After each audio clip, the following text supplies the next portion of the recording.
So imagine someone's completely new to horror. Maybe a friend of yours or someone a little younger, let's say between 12 to 15 years old, and he had never seen a slasher film. But he's interested and he wants to know what this is all about. Which film do you recommend? My answer is without any doubt, I would show him Friday the 13th Part 4. Because it's all in there. And I would even go as far as to say that this is the ultimate slasher film. It's at least the ultimate 80s slasher film, and as we all know, the 80s are directly linked to the genre because the 80s, this was in fact the decade of the slasher. So, as you know, the Friday films aren't known for great filmmaking quality. But this is the exception. I would argue this is not only a great slasher, but a great film in general. Um, it doesn't reinvent the wheel. It's the same formula as the other films.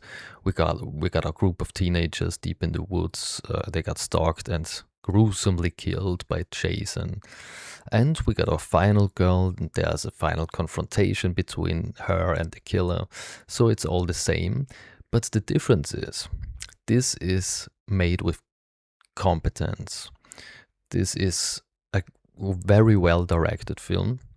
This is a fast paced film compared to the other ones, at least. This has our killer looking better than ever, looking cooler than ever. This has amazing practical effects by the master himself, Tom Savini, who returned for this film. It has likable characters, amazing setting in the woods.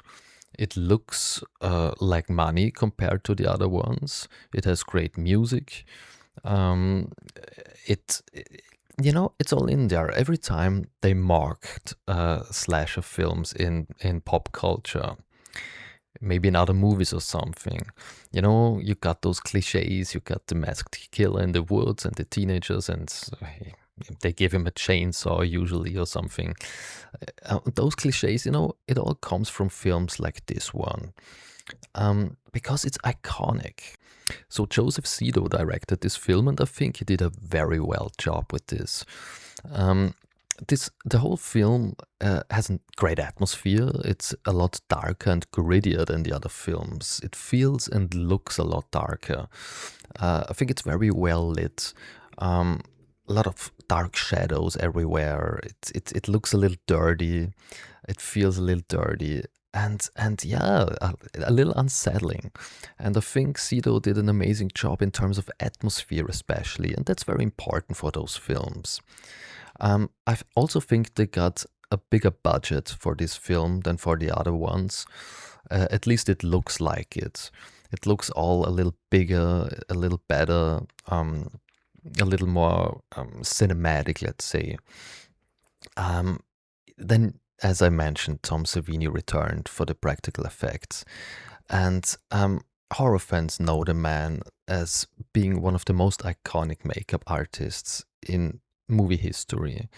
The guy is amazing. Everything he does looks absolutely gruesome and realistic, and those effects are amazing in the film. Every kill is highly entertaining and looks very gnarly and gruesome. Also great looking is our killer, Jason, in this film. It's a shame I forgot the actor's name. I forgot who the guy behind the mask was. Please let me know in the comments. I'm ashamed as a horror fan, but he was my favorite Jason. He's not fully in zombie mode in this film, but he looks a little more dirty. So he's a cross between a human being and a zombie or something. I love how he looks. I mentioned we have some pretty likable characters in this film. Crispin Glover got one of his first roles in this, and yeah, his performance is over the top crazy, but likable at the same time. He plays, the loser who's trying to impress the girls with some pretty stupid dance move and stuff like that. I like him. And there's good old Corey Feldman is in the film. He was still a kid. I think he did Gremlins in the same year. Don't know how old he was, maybe 10 or 12 or something. And he's playing famous Tommy Jarvis, um, who's confronting Jason by the end of this film. And yeah, everything that Feldman does is a little out there, let's say, maybe in a good way sometimes. And his performance is pretty crazy too. There's a scene where he shaves his head to impersonate the young Jason, and yeah, it looks pretty amazingly crazy. So that's also, you don't want those characters to get harmed because you kind of like them. Yeah, that's also a plus for the film. What I enjoy most about this film are the final 20 minutes. We got a usual chase scene where Jason chases the final girl and Tommy Jarvis, and we got a final battle with Jason. And it's very well directed. It's fast paced and action packed and full of amazing makeup effects. Um, the final girl is jumping out of a window, which looks very cool. Um, Jason is going through a window and she smashes a TV on his head. And then there's, of course, Jason's infamous death, where he gets a machete in his head and it slits through his eye, and it all looks very gruesome. And yeah, amazing effects work. So if you are looking for some amazing 80s slasher, this is the one.